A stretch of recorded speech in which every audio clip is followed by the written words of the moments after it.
법사님, 저는 오래전부터 제 앞날에 대한 뜻이 확고한 편이었기에 법당에 오기 전까지 다른 사람에게 제가 무슨 꿈을 가져야 할지 물어본 적도 없었고 누군가에게 인생사의 어려움에 대해 진중하게 질문해 본 적도 없었습니다. 제 스스로가 가야 할 길은 이미 정해진 듯 했고 그것은 어떤 단어나 설명으로 표현하기가 참 쉽지 않은 일이었기 때문입니다. 다만 제 뜻을 펼치는데 무언가 하나 직업을 고른다면 한의사 면허가 아주 큰 도움이 되리라 생각하고 마침 또 한의학은 제가 관심 있게 봐온 분야이니 기회가 된다면 한번 편입시험을 도전해 볼 만하다고 생각하였습니다. 물론 면허로 먹고 사는 것이 목적은 아니기에 꼭 해야 한다는 마음까지는 아니지만 제도권 사회에서 면허라는 것은 아주 큰 역할을 해준다는 것을 알기에 그 필요성을 많이 느낍니다. 그래도 한 고비를 넘기고 나니 고진감래라는 말처럼 많이 편안해진 상황에서 다시금 공부 방향에 대해서 법사님께 고견을 청하고자 합니다.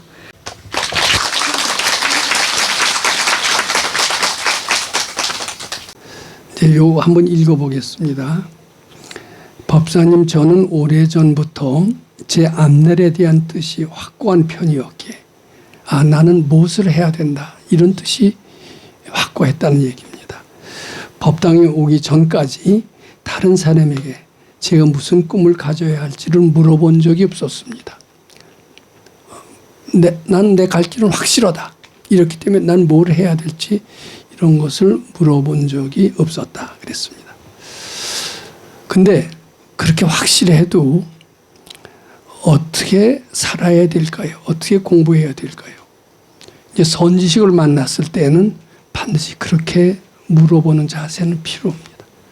왜냐하면 자기가 자기 속마음을 몰라요. 나는 무엇을 해야 될지 확고하다. 내 뜻은 확정됐다. 그것은 자기가 자기 속마음을 알 때만이 그런 소리를 할 수가 있습니다. 그런데 아주 깨친 사람이기 전에는 겉마음하고 속마음하고 확실히 틀리고 내 속마음에 무엇이 있는지 모릅니다. 그렇기 때문에 배우려고 하거나 알려고 하지 않는 것은 굉장히 위험합니다. 내가 모르기 때문에 배우려고 해야 되고 물으려고 해야 됩니다. 단 그 대상은 밝은 이일수록 더욱 좋습니다. 여기 이런 표현이 나왔어요. 한의사를 하고 싶다 이런 표현이 나옵니다. 한의사는 왜 하고 싶으냐? 제가 관심 있게 봐온 이제 편이다. 이제 이런 뜻도 있고요. 그리고 근데 이 한의사 요새 편입 시험이 있습니까? 예, 있습니다. 네. 경쟁률이 꽤 세지 않아요? 이제 경쟁률은 이제 높진 않은데요. 이제 워낙에 좀 이렇게 그걸 하는 사람들은 이제 거의 거기에 올인을 하는 사람들이 많아서요. 예, 그래서 좀 어려운 편입니다. 붙기는 어려운 편이죠. 네네. 네. 근데 어떻게 하면 붙을 수 있을 것 같습니까? 근데 이게 보니까 이게 붙기가 쉬운 것 같지가 않아요. 왜 쉽지 않다고 얘기를 하냐면 이거 잘 보세요. 한의사 면허로 먹고 사는 것은 이제 면허에 의존해서 살지 말라는 얘기는 제가 많이 드렸죠. 자격증에 의존하는 삶을 살지 마라. 왜냐하면 내 속에 무한한 것을 창조할 수 있는 구족의 능력을 우리 가지고 있다라고 보는 게 금강경 수행자의 바람직한 태도입니다. 나는 하려고 하면 뭐든지 다 할 수가 있다. 면허증에 의존해서 살지 마라. 뭐 이런 얘기입니다. 그래서 여기도 그렇게 썼어요. 면허에 한의사면 밥벌이는 잘 될 것 같다. 뭐 이런 뜻도 포함되어 있고 그렇지만은 또 한의사 여기 나는 누구하고 나는 누구를 깊이 사랑한다. 이런 소리 하기 싫어하죠. 물론 사랑하는 사람이 없었는지 몰라도 설사 있었다 하더라도 야, 넌 누구한테 푹 빠졌지 이런 소리 들으면은 벌쩍 뛰어요, 안 뛰어요? 그렇게 달갑지가 않은 것 같습니다. 그런데 그리고 너는 나는 한의사 공부를 열망하고 있다. 뭐 또 그것이 내 오로지 살 길이다. 이렇게 누가 물어본다면 그것도 자존심 상해요, 안 상해요? 난 한의사 말고도 얼마든지 할 일이 많이 있어. 이렇게 대답하죠. 자신은 없어도 그렇게 얘기해요. 근데요, 한의사 시험에 붙으려면은요, 나는 한의사 아니면 나는 갈 길이 없습니다. 나는 한의사에 올인하고 있습니다. 자존심이 상하지만 그렇게 돼야 돼요. 근데 지금 그렇게 얘기하고 있습니까? 나는 한의사 말고도 할 것도 있지만 한의사가 괜찮은 것 같아서 한의사를 지망합니다. 야, 이런 정신 갖고 한의사 될까요? 쉽지 않습니다. 그래서 꼭 아셔야 되지만은 절실한 필요를 느낄 때 또 절실한 필요를 느끼는 사람이 되게 합격을 해요. 되면 좋고요. 안 돼도 뭐 나는 안 돼도 먹고 살 일이 있어요. 얼마든지 먹고 살 수 있어요. 이거 상당히 자존심 강한 표현입니다. 저는 이거 아니면 죽습니다. 절박한 마음을 할 때 한의사 합격의 가능성이 누구보다도 많아집니다. 근데 절박한 소리를 하기에는 너무 자존심이 강해요, 안 강해요? 근데 앞으로 무슨 일을 해서 전문가가 되려면, 최고 전문가가 되려면은 난 이거 아니면 죽습니다. 저는 죽을 각오로 이것을 합니다. 이 수도도 마찬가지예요. 여기 와서 금강경 공부하잖아요. 또는 금강경 공부할 때도 난 이거 아니면은 갈 길이 없습니다. 오로지 이 공부만 해야 됩니다. 이렇게 하고 마지막에 퇴로를 물리치고 올인해야 이 수도에도 성공합니다. 마찬가지입니다. 내가 지금 중병에 걸렸습니다. 말기암에 걸렸습니다. 살아나는 길이 있다. 그렇지만 살아나는 길이라면 너 죽기 살기 모든 걸 다 바쳐서 하겠느냐? 그렇게 의사가 질문할 겁니다. 네, 죽기 살기로 하겠습니다. 이런 각오면 어떤 말기암 중병도 고칠 수가 있습니다. 근데 그렇게 서약을 하고 올인하는 사람은 적어요. 그러니까 대개 말기암을 극복하지 못하고 자기가 좋은 일을 하고 싶지만 또 좋은 대학을 가고 싶지만 또 좋은 시험에 합격하고 싶지만 죽기 살기로 하지 않기 때문에 대개 합격도 못하고 합격을 해도 성공하지 못한다. 이렇게 합니다. 그러니까 좀 부끄러워도요. 난 죽기 살기로 이 일에 올인할 겁니다. 지금도 하고 있습니다. 어때요? 그렇게 해야 한의사 합격합니다. 예, 그렇게 하겠습니다. 네, 알겠습니다. 예, 아니, 그 자세가 필요해요. 그러면 돼요. 그러니까 꼭 이게 공부도요, 절박한 필요를 느껴야 됩니다. 금강경 공부 절박할 필요를 느껴야 됩니다. 나는 이 금강경 공부 안 해도 살 수 있어. 나를 왜 금강경 공부는 금강경 공부에 대한 절박한 사람으로 알고 그리고 당신 마음대로 함부로 어려운 걸 시키느냐. 나는 그런 절박한 필요도 느끼지 않고 당신이 조금 구박하면 난 언제든지 이 자리를 떠날 수가 있어. 자존심 세우고 기분은 좋죠. 근데 그러면 이 금강경 공부의 참맛을 볼 수가 없습니다.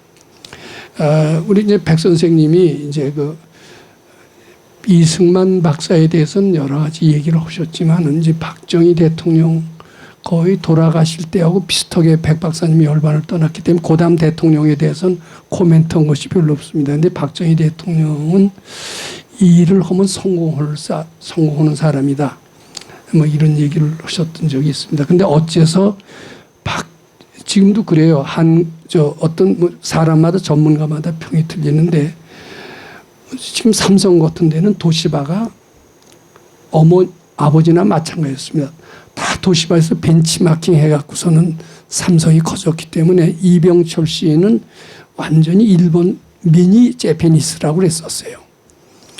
그렇던 삼성이 지금 일본을 완전히 제압을 했습니다. 어떻게 해서 삼성이 일본을 제압을 했느냐. 이건 어떤 경제 전문가가 얘기하는 겁니다. 이제 박정희 대통령이 이러는 스타일이 목숨을 걸고 하는 스타일이래요. 그이는 경제 전문가가 아닙니다. 군인 출신이었습니다. 근데 경제 공부를 하더라도 목숨을 걸고 한다고 그럽니다. 혁명도 목숨을 걸고 했듯이 뭘 하더라도 이거 아니면 안 된다. 목숨을 걸고 하는 것이 결국 경제를 살렸다라고 얘기를 하고 그리고 용감한 사령관 밑에 정주영이나 이병철 같은 용감한 장수가 나왔다. 그 용감한 장수가 열심히 했기 때문에 결국은 한국은 일본을 추월할 수가 있었다. 지금 상당히 모든 면에서 일본하고 맞먹든가 일본보다 나은 게 꽤 많아요. 물론 아직은 일본이 낫습니다만.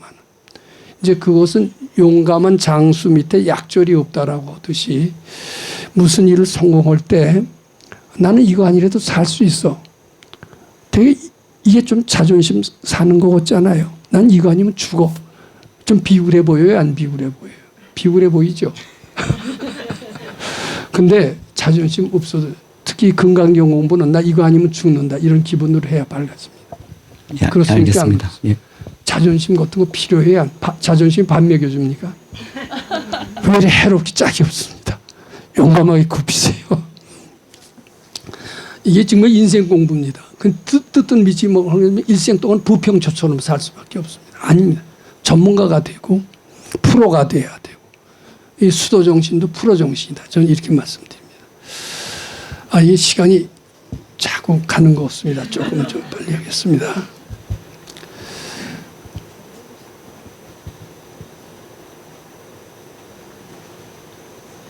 이제 여기도 이제 비슷해요. 이제 자꾸 조용히 왔다가 조용히 가고 싶었어요.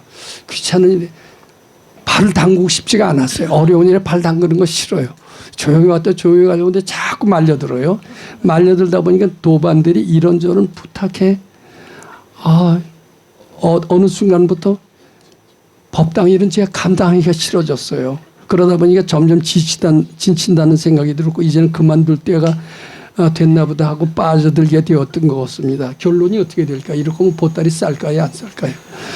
나름대로 저 자신이 무엇보다도 법당 일을 최우선순위로 삼아보려 했으나 이게 전생에 닥든 기질이 최우선순위로 삼아보려 했지만은 아상이라고 할지 어려운 상황 속에서 자신을 방어하려는 마음을 가지지 않는다고 하는 것이 참 쉽지가 않았습니다. 근데 요거 자꾸 보따리 쌀 핑계를 계속 대고 있는 것은. 근데요, 이 보따리 싸지 마시는 게 좋습니다. 이 법당을 이게 여러 생 별로서 온 거로 아마 도인은 얘기할 것 같습니다. 여러 생 별로서 오고 잘하면 공부해서 성공할 수도 있는데 전생에도 공부해서 성공할 때쯤 돼서는 보따리 싸고 갔다. 너도 금생에도 똑같이 전생에 보따리 싸고 갔던 데처럼 되풀이하는 것이다. 아마 도인은 그렇게 얘기할 것 같아요. 가만히 보면 그 얘기 그럴듯해요? 안 그럴듯해요? 저도 조금 그런 걸 느꼈던 것 같습니다. 그럼 어떻게 해야 돼요? 보따리 싸야 돼요? 싸지 말아야 돼요? 더 발심하도록 하겠습니다. 예, 아니 필요합니다. 이 박수를 좀 쳐줘야죠. 그리고요, 이제 좀 푹 빠진다는 소리가 굉장히 자존심 상하고 나는 어디에도 빠지지 않는 사람이다. 그리고 귀찮은 일에는 발을 담그기 싫어하는 사람이다. 이 소리 들으면 그런 분들이 여기 꽤 있을 것 같습니다. 근데 귀찮은 일에 용감하게 발 담그시고 마음에 들면 죽기 살기로 하시고 한의사 시험에 필요를 느끼신다면 퇴로를 차단하고 올인 해보시기 바랍니다. 예, 그렇게 해서 그렇게 하면 반드시 성공의 길이 있고 성공을 할 때 깨달음의 강도도 더욱더 커진다 이렇게 생각합니다. 아마추어식으로 살아서는요 전문가가 되기 어렵고 전문가가 되기 어려우면은 일생 동안 여기 치고 저기 치고 고달픈 삶을 살 수밖에 없어요. 그럼 세상에 전문가가 되기 싫으면 이 수도라도 전문적으로 해야 됩니다. 근데 수도 전문적으로 하는 것은 세상에 전문가 되는 것보다 훨씬 더 어려울지도 모릅니다. 근데 일단 이 길로 들어왔다면 여기 한번 올인 해보는 것은 굉장히 바람직하다. 이렇게 말씀드리고 싶습니다. 예, 대충 그렇게 정말. 네, 법사님 명심하겠습니다. 감사합니다. 네, 감사합니다. 짧은